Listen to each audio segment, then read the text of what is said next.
कथा the real begin again. The real begin again. Yogesh Gokhale.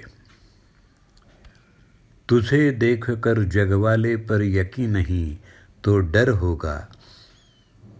तुझे देख कर जगवाले पर यकीन नहीं तो डर होगा. जिसकी रचना इतनी सुंदर वो कितना सुंदर होगा. जिसकी रचना इतनी सुंदर वो कितना सुंदर होगा.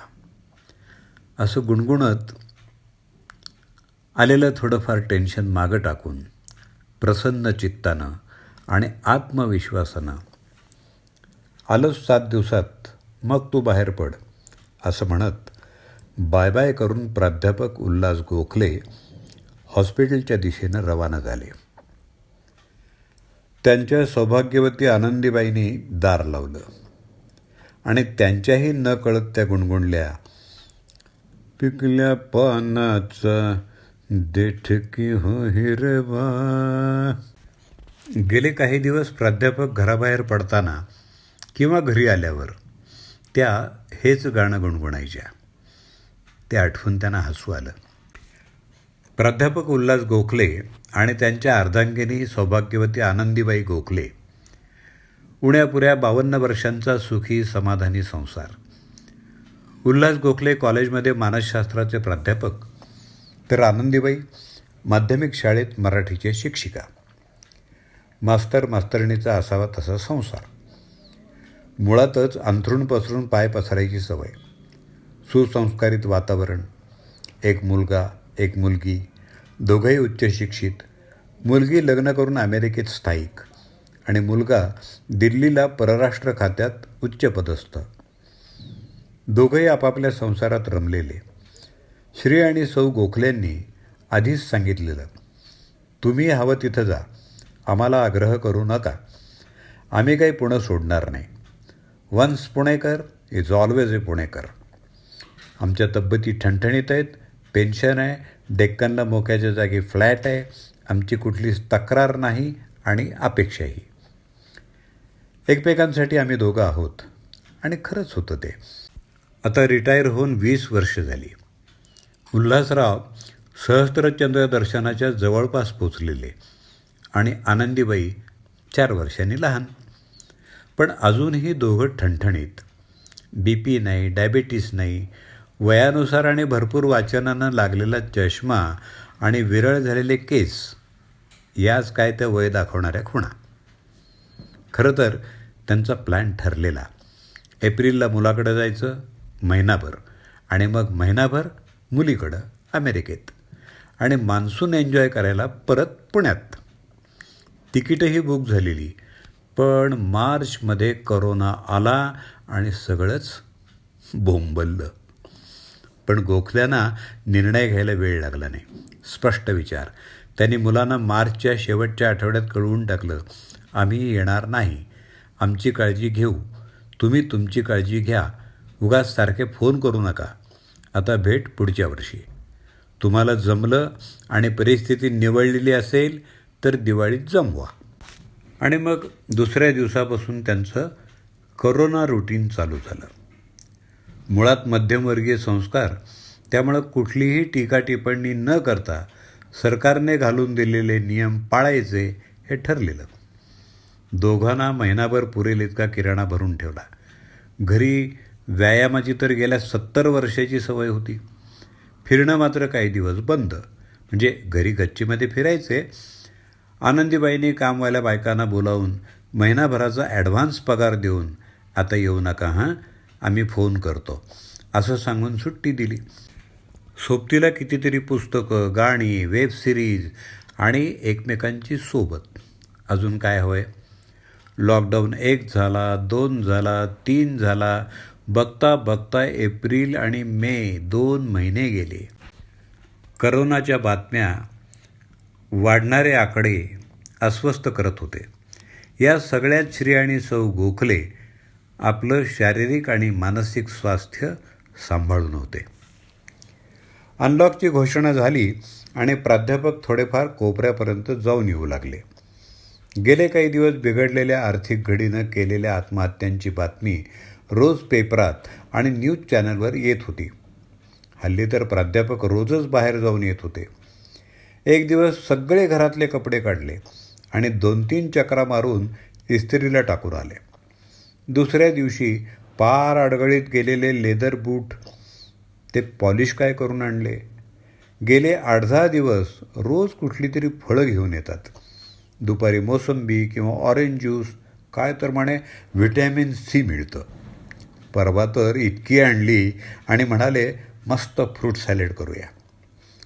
आनंदीबाईने 1-2 वेळा मस्करीत विचारलेही, काय हो प्राध्यापक, अनलॉक झाल्यावर कोण भेटलंय? अगदी तरुण व्हायचं मनावर घेतलंय ते. इस्त्रीचे कपडे काय, पॉलिशचे बूट काय, रोज दौरा असतो कुठं तुमचा सकाळी सकाळी? काहीतरीच तुझं. अगं, या वयात मी कोणाच्या मागे लागलो तरी माझ्या मागं कोण येणार आहे? अजून काही तुम्ही एवढे म्हातारे नाही दिसत. हां, पांढरे झाले म्हणून काय झालं, अजूनही डोक्यावर केस आहेत तुमच्या. आणि आनंदीबाई गुणगुणल्या, पिकल्या पानाचा देठकी हो हिरवा. प्राध्यापक नुसते गालात हसले. 29 जून सोमवार सकाळपासून प्राध्यापकांची गडबड चालू होती. 9 वाजताच आवरून बाहेर जायला तयार. अहो काय हो, आता हे जरा जास्तच होतं आहे. आज तर तुम्ही आंघोळी केली नाही आणि बाहेर निघालात. मला आता मात्र काळजी वाटायला लागली आहे बुवा. माझी पासबुकं आणि ATM कार्ड, आधार कार्ड माझ्याकडे देऊन ठेवा. तुमची लक्षणं काही ठीक नाही आहेत.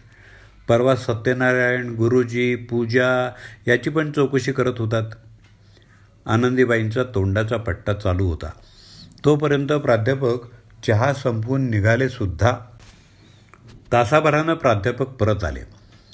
नेहमीप्रमाणे येताना फळं घेऊन आले. पण अजून काहीतरी वेगळं होतं. आणि एकदम आनंदीबाईंच्या लक्षात आलं, सॉरी, कटिंग करून आली आहे आणि केस पण काळे झाले आहेत. म्हणून आज 2 मास्क घालून गेले होते काय? आनंदीबाई गुणगुणल्या, हिरव्या पानाचा. त्याच्याकडे दुर्लक्ष करून प्राध्यापक आंघोळीला शिरले सुद्धा. आज आनंदीबाई सकाळी उठल्या तर प्राध्यापक शेजारी नव्हते. अगं बाई, हे आज पहाटेच बाहेर गेले की काय? ज्यूस झाले, आता मॉर्निंग वॉक पण चालू केला की काय? अजून केसेस वाढत आहेत. मास्क घेतलाय की नाही कोण जाणे बुवा. त्या उठून कामाला लागल्या आणि त्यांच्या लक्षात आलं, गोखले दुसऱ्या बेडरूममध्ये जाऊन झोपलेत. कधी कधी रात्री झोप नाही लागली तर ते दुसऱ्या बेडरूममध्ये जाऊन झोपायचे. आनंदीबाईने चहा ठेवला, बाकीचं आवरलं. यात तासभर गेला. 8 वाजत आले आणि आता मात्र त्यांना काळजी वाटू लागली. गोखल्यानं हाक मारावी म्हणून त्या खोलीकडे जाऊ लागल्या तर गोखले उठून कॉटवर बसले होते. त्याने हात करून आनंदीबाईंना दारातच थांबवलं. अगं, मला जरा बरं वाटत नाही आहे. म्हणजे तसं विशेष काही नाही, पण जरा सर्दी वाटते आहे. घसा पण जरा खवखवतोय. इतर वेळा आलोही असतो, पण आपण सध्या कुठल्या साथीत आहोत माहिती आहे ना तुला. म्हणून रात्री जरा सर्दी वाटल्यावर इकडे येऊन झोपलो. जरा स्वतःला 2 दिवस क्वारंटाईन करू म्हणतो. हात त्याच्या एवढंच ना. आनंदीबाई जाऊन एक स्टूल घेऊन आल्या आणि दारात ठेवून गेल्या. आत जाऊन मास्क घालून त्यांनी ट्रेमध्ये प्राध्यापकांसाठी चहा आणि बिस्किटं आणून ठेवली. हा घ्या. तुम्हाला वाटतं तसं नसेल काही, पण आपण काळजी घेतलेली बरी. मस्त क्वारंटाईन व्हा 2 दिवस. काय हवं आहे ते ओरडून सांगा किंवा व्हॉट्सअप करा. हे स्टूल म्हणजे आपली लक्ष्मण रेषा. मी तुमचा मोबाईल, चार्जर, 4 मास्क आणून देते. अजून काही हवं आहे का? टेम्परेचर पाहिलं आहेत का? हां, थर्मामीटर पण आणून देते. नीट नोंद ठेवा. ताप असेल तर क्रोसिन देते. नाश्त्याला काय हवं आहे? काळजी करू नका. नाही बरं वाटलं तर उद्या डॉक्टरांना फोन करते. अगं, ऐकलंस का? मी काय म्हणतो? नाही, मुलांना काही सांगत नाही. त्यांना कशाला उगाच टेन्शन. गोखले हसले. दिवस बरा गेला म्हणजे प्राध्यापक तसे जरा डाऊनच होते, पण ताप नव्हता. लक्ष्मण रेषा पाळून कामं चालू होती. दुसऱ्या दिवशी सकाळी आनंदीबाई चहा घेऊन आल्या. स्टूलावर ठेवून त्यांनी गोखल्यांना गुड मॉर्निंग असं म्हटलं. गोखल्यांनी पण गुड मॉर्निंग केलं. दोघांमध्ये 10 फुटाचं अंतर ठेवून चहा प्यायले. चहा झाल्यावर गोखले आनंदीबाईंना म्हणाले, जरा कसकस वाटते. रात्री ताप होता 100पर्यंत आणि तसा थकवा वगैरे जाणवत नाही आहे, पण नेहमीसारखं 100% फिट पण वाटत नाही आहे. काय मी काय म्हणतो. त्यांना कट करून आनंदीबाई म्हणाल्या, डॉक्टरकडे नको, मला वाटतं तुम्ही सरळ हॉस्पिटललाच जा. एकदा टेस्ट करून घ्या. गेले काही दिवस तुम्ही इतके बाहेर फिरताय, चान्स आहे, पण काळजीचं काही कारण नाही ना. ना तुम्हाला BP ना डायबिटीज. सेफर साईड एकदम हॉस्पिटलला गेलेलंच बरं. कारण आपण डॉक्टरकडे जाणार, तिथं इतर 4 पेशंट, नको चान्स घ्यायला. आपल्यामुळं कोणाला त्रास व्हायला नको ही मुळातलीच वृत्ती आणि स्पष्ट निर्णय घ्यायची सवय. मी तुमची बॅग भरते, तुम्ही तुमचं आवरून तयार व्हा. थोडं नाचणीचं सत्व करते, ते खाऊनच जा. टेस्ट करून सरळ ॲडमिट व्हा. 2 दिवसात रिझल्ट येतील. काही नसेल तर 2 दिवस 1-2 सलाईन घेऊन अजून तरुण होऊन याल. आणि काही असेल तर अजून 7 दिवस क्वारंटाईन. माझी काळजी करू नका. मला या क्षणी काहीही होत नाही आहे. फोन आणि चार्जर मात्र विसरू नका. फोन मात्र रोज 2-4 वेळा करत जा. आपल्या बायकोची विचारांची स्पष्टता त्यांना काही नवीन नव्हती. तरी नेहमीप्रमाणे ते म्हणाले, एवढा स्पष्टपणा गोखल्यांकडं नाही हो, तो माहेरून आलाय. अहो, त्यावर भाळून तर तुम्ही हो म्हणाला होतात ना 52 वर्षांपूर्वी. नाहीतर मास्तरणीकडं दुसरं काय होतं. म्हणजे अजून लक्षात आहे तर तुमच्या. चला गोखले आवरा, बोलत काय बसलोय आपण. 10 फुटांवरच्या गप्पा. आणि आनंदीबाई बॅग भरायला आणि नाश्ता करायला गेल्या. प्राध्यापकांनी त्यांचं आवरलं. परत स्टूलावर नाश्ता. खोलीत उल्हासराव आणि इकडं डायनिंगमध्ये आनंदीबाई. नाश्ता करता करता प्राध्यापक म्हणाले, मास्तरीणबाई, एक सांगायचं होतं. गेले काही दिवस तुम्ही विचारताय की मी एकदम असा का बदललो आहे. मी आलो की तुम्ही गाणं म्हणता, पिकल्या पानाचा देठ की हो हिरवा. त्याच संदर्भात सांगायचं होतं मला. त्यांना परत एकदा कट करून आनंदीबाई म्हणाल्या, प्राध्यापक, अहो अर्धशतकी पार्टनरशिप झाली आपली. मी काय आज ओळखते का तुम्हाला. अहो, लग्न झालं तेव्हा कॉलेजमध्ये तरुणींच्या घोळक्यात असायचे तुम्ही. तेव्हा पण मनात कधी शंका आली नाही. जेव्हा इस्त्रीचे कडक कपडे आणि पॉलिश केलेले बूट घालायचे दिवस होते, तेव्हा मानसशास्त्रात बुडून गेला होतात. मला त्यातलं काही कळत नाही, पण मला तुमचं मानसशास्त्र मात्र कळतं. त्या आत्महत्यांच्या बातम्या तुम्हाला अस्वस्थ करतायत. या छोट्या व्यावसायिकांना आपल्या परीनं हातभार लागावा म्हणून त्या फुटपाथवाल्या बाईकडून रोज फळं घेणं, ते बूट पॉलिश करणं, सलूनवाल्याकडून दुकान सुरू होऊन फार कोणी नाही आहे ना म्हणून केस कापून घेणं आणि रंगवणं, एवढे सगळे कपडे इस्त्री करणं. अहो, घरात घालायचे लेंगेसुद्धा परवा इस्त्री करून आणलेत तुम्ही. आणि आपल्या गच्चीच्या कोपऱ्यातून खाली फुटपाथवरचं दिसतं सगळं बरं का.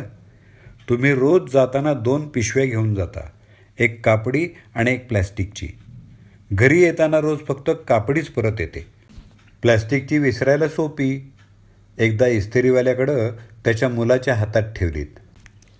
परवा मोचीच्या दुकानात विसरलात. पाहिलंय सगळं मी गच्चीतून.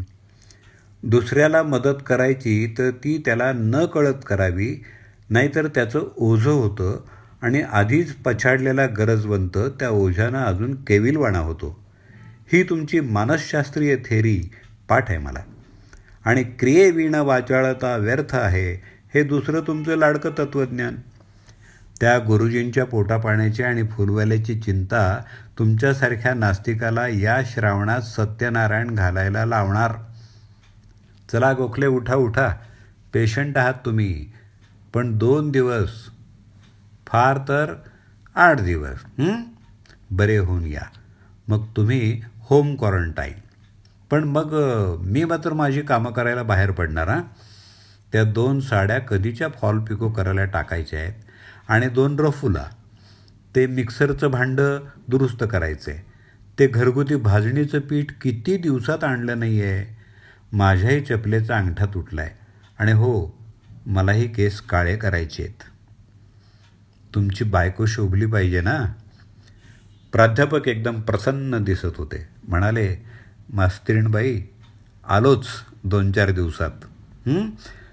मला माहीत नव्हतं तुमची एवढी कामं खोळंबली आहेत ते.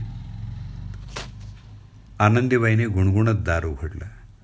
तुमसे मिलके ऐसा लगा, तुमसे मिलके अरमा हुए पूरे दिल के.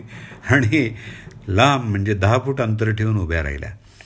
बाहेर पडता पडता प्राध्यापक नकळत गुणगुणले, तुझे देखकर जगवाले पर यकीन नहीं तो डर होगा, जिसकी रचना इतनी सुंदर वो कितना सुंदर होगा, वो कितना सुंदर होगा. योगिया. लेखन योगेश गोखले. वाचन दत्ता सरदेशमुख.